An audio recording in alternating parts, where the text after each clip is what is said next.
Hello, I would like to welcome you all to my channel. Today there will be first battle report for one-page rules and their GrimDark future system. First one in English, that is. Certainly more to come if this material generates some interest.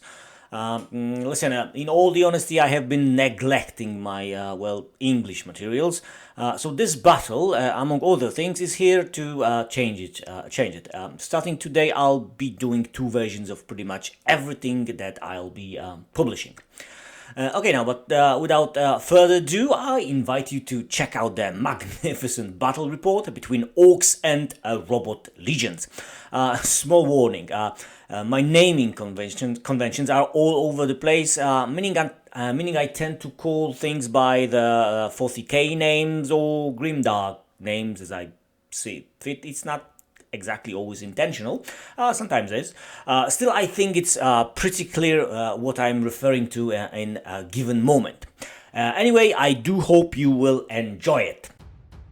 So first, let's have a quick look at the armies.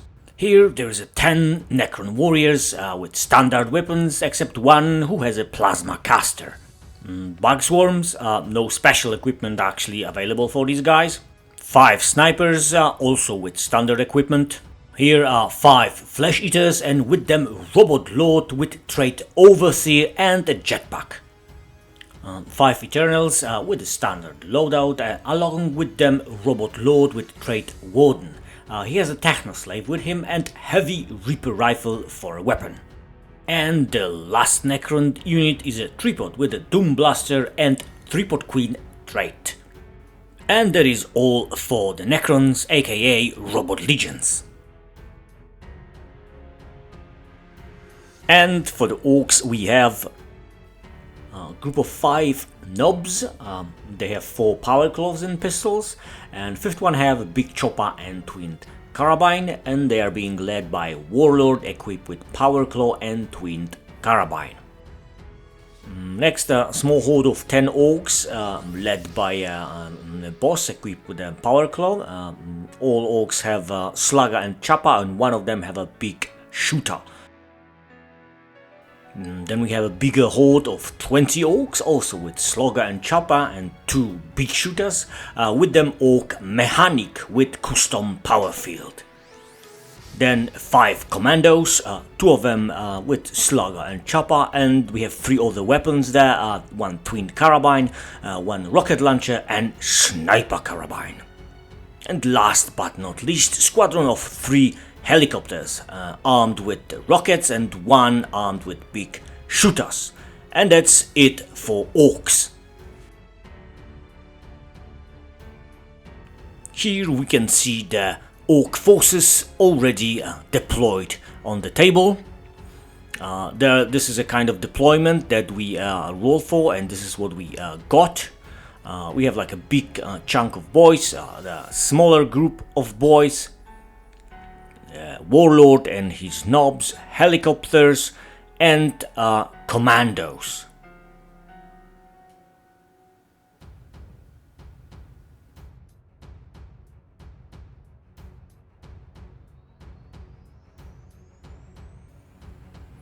When it comes to Necrons, on the table we have warriors, Scarabs, Walker, and a group of Immortals along with the Warlord, and in ambush we have a group of Flesh Eaters with another Robot Lord and the Deathmarks.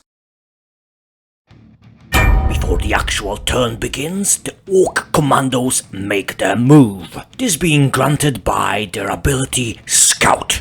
It actually allows them to take one of the objectives. We got it. The actual turn 1 begins when the Ork choppers are moving closer to their enemy. Necrons started by activating their Walker. Walker buffed close by Immortals so they can ignore their slow rule. Then it moved towards the center of the battlefield.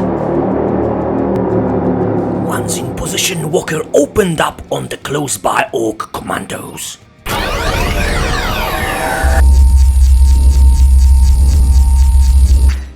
His aim was completely off though. Orks chose to activate their commandos.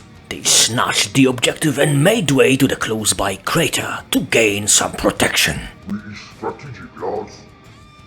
Necron activates terrifying Scarab Swarm. Orks now activate their smaller boys unit. They enthusiastically surge forward using double move to get closer to the next objective.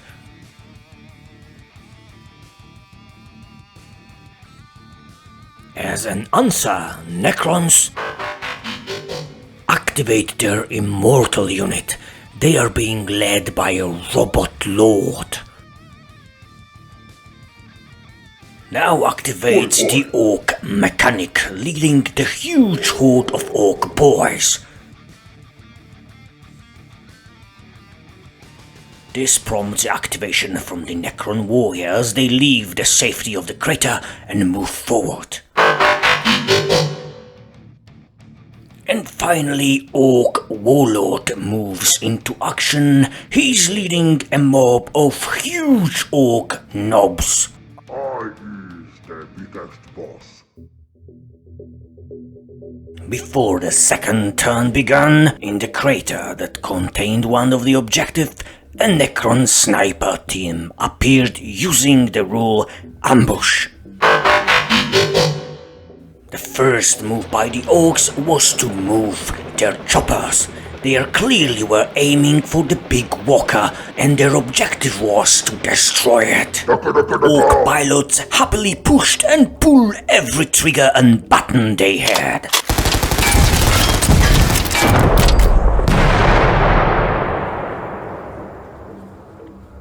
All that shooting and blasting caused 3 hits and only 1 wound for the big walker. Next activation belonged to the Robot Lord, who was leading the Necron Immortals. Their objective was to stop Orks from assaulting their brethren in the crater. Immortals fired their weapons, hitting on 3+. The barrage was devastating. Saves, for what it's worth, were not bad, but not enough. Half of the Ork unit was wiped out. Oi, oi. Necron Warden also fired on the Orks. 2 more greenskins went down. Out of 10-man Ork squad, only 3 remained. They had to pass the leadership test. They did it with the flying colors. We the toughest, boss. Despite having passed quality tests, life expectancy for given Ork survivors seemed rather short, with close-by Necron death marks. Therefore, they activated next. We go offensive, lads. They moved and then opened fire. This sparse and chaotic fire actually managed to hit ones, and since Necrons failed their save and regeneration, it caused a casualty amongst robotic snipers. Big Shooter fire, though, missed completely. We need more Daka, boss. Necron snipers answered with a precision fire hitting on 2+. Very successful saves didn't change the fact that only unit boss now remains alive. He passes the quality test yet again with ease. Whoa. Mechanic, leading the huge mob of Orks, is urging his boys to move towards the battlefield center. Move it, lads, or I'll have your guts. After employing scientific methods to ascertain who can actually fire on close-by Necron warriors, Orks opened up in the general direction of their enemies.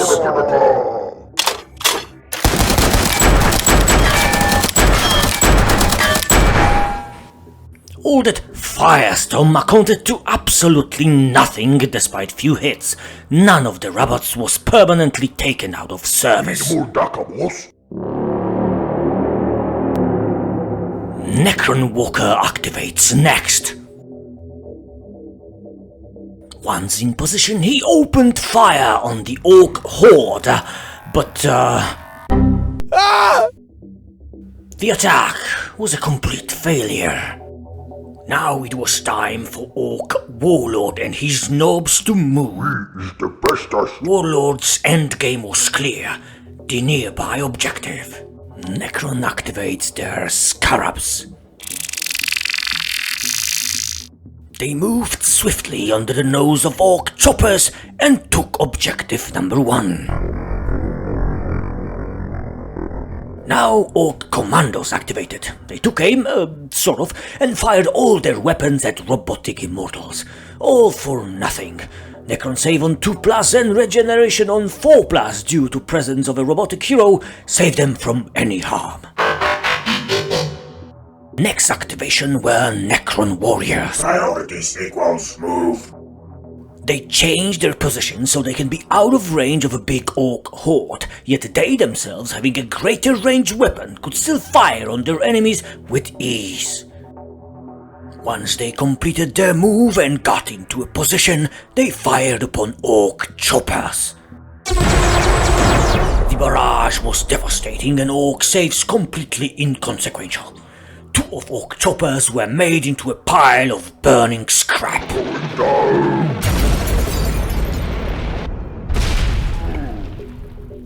The last still alive Ork pilot was forced to pass quality test. He made it with ease. Tactical situation on the battlefield after the second turn doesn't look promising for the Orks. Robot Scarabs managed to snatch one of the objectives. To add to the insult, Orkish flying squadron pretty much got obliterated, leaving it only with 1 chopper still in the air. And that happened before flyers managed to do any serious harm to Necron Walker. Ork commandos are doing well. Along with one of the objectives, they managed to take shelter in nearby crater, granting themselves some protection. Meanwhile, in the northeast corner of the battlefield, Orks are preparing to smash their Robo-Boys and take the objective from them.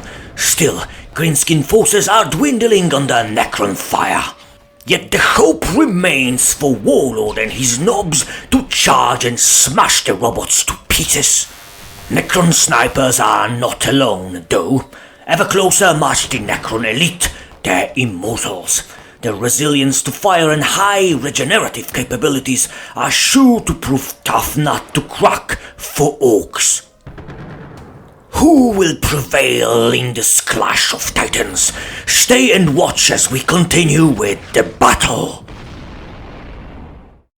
Before turn 3 really began, next to Ork commandos appeared a group of robotic flesh eaters. Rule called Tunneler allowed them to be set up 1 inch from their enemies. Due to situation at hand, first Ork activation could only result in 1 action.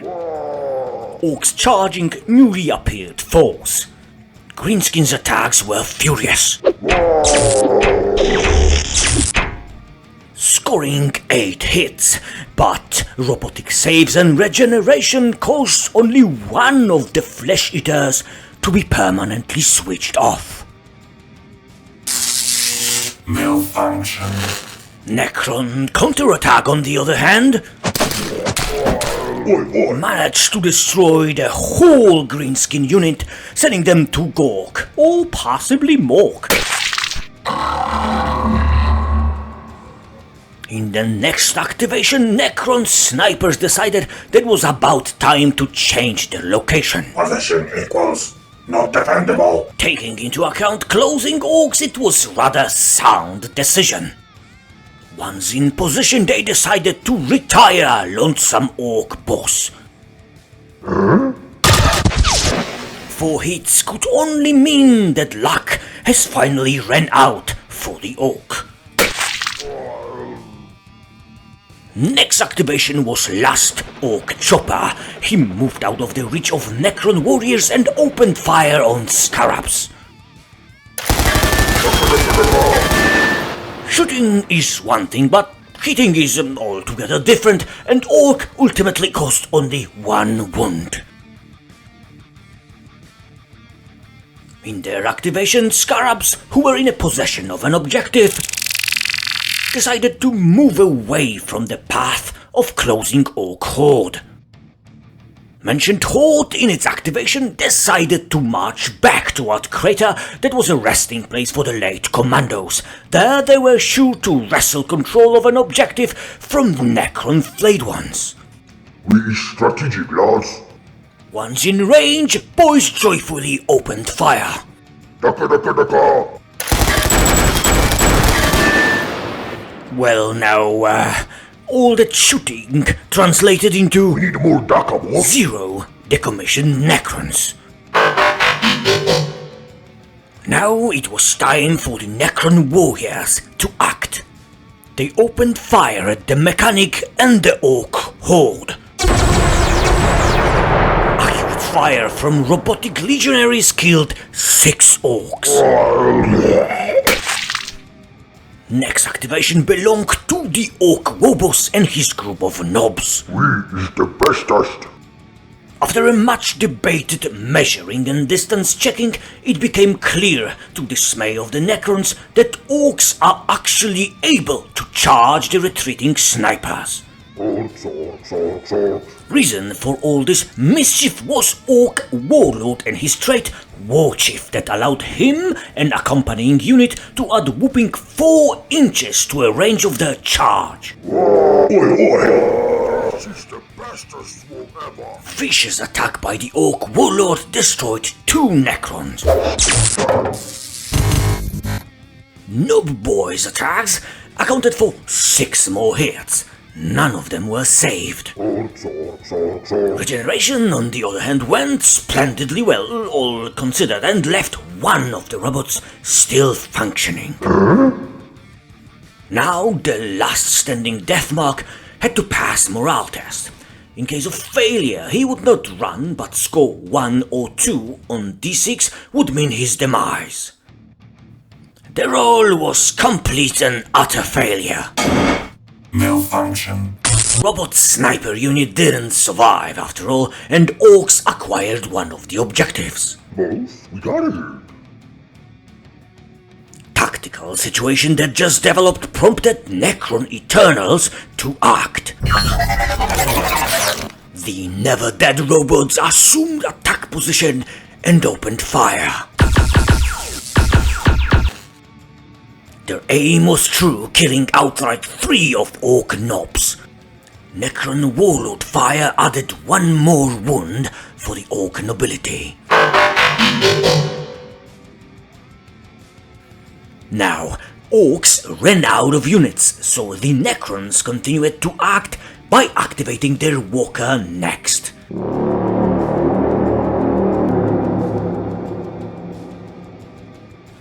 Again, he was aiming at Ork boys led by the mechanic.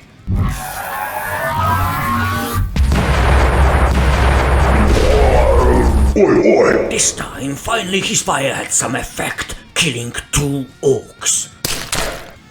And this was it for turn number 3. Starting the next turn, Mechanic and his Orks lively and happily charged terrifying flesh eaters.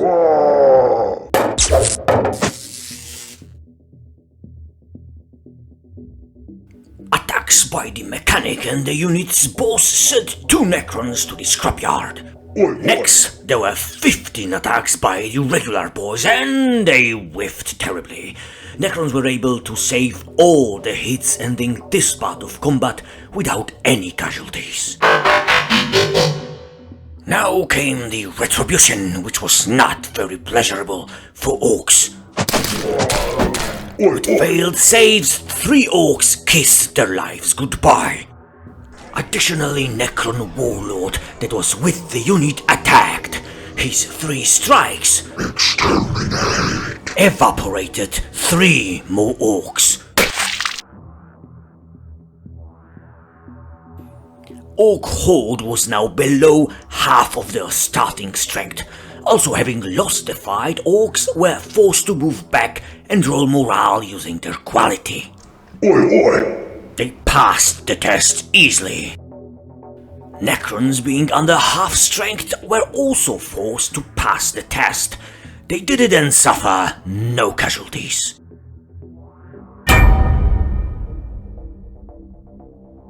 This is where we shake hands and decided to finish the game. There was no hope for Orks. As you could glimpse, Scarabs were in possession of one of the objectives. Here, my last hope failed miserably when Ork Horde bounced off the Flesh Eaters and was cut badly in the process. The chopper's still flying, but with pretty much zero hope of achieving anything of value like destroying Scarabs or harming warriors, and even so this would not change much. And Necron warriors themselves were still before their activation and could easily shut down the chopper or possibly annihilate what was left of my mechanic horde. Eternals were still to be activated, and it was quite possible for them to murder my elite and even deepen the scale of Ork, my failure in this battle. Therefore, sound and true victory goes to Necrons, aka Robot Legions.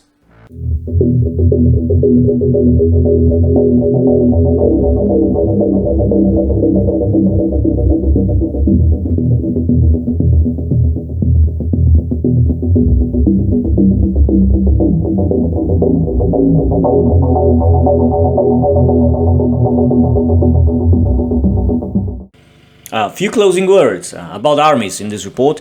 These were not optimal forces, these were simply armies we have at hand. I mean, Necrons are okay, but Orks are seriously lacking in speed and armor-piercing power, possibly both.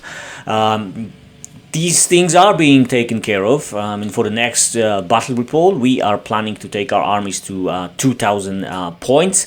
For both Necrons and Orks, there will be new toys. As we continue with GrimDark Future, there will be other armies. Original one-page rule armies are also in a pipeline, but obviously these things take time. If you like what you saw, please consider subscribing to the channel and making comments. This helps greatly, and it will simply communicate to me in a very clear way if this sort of content is desirable. Thank you for watching, and till next time. Cheers!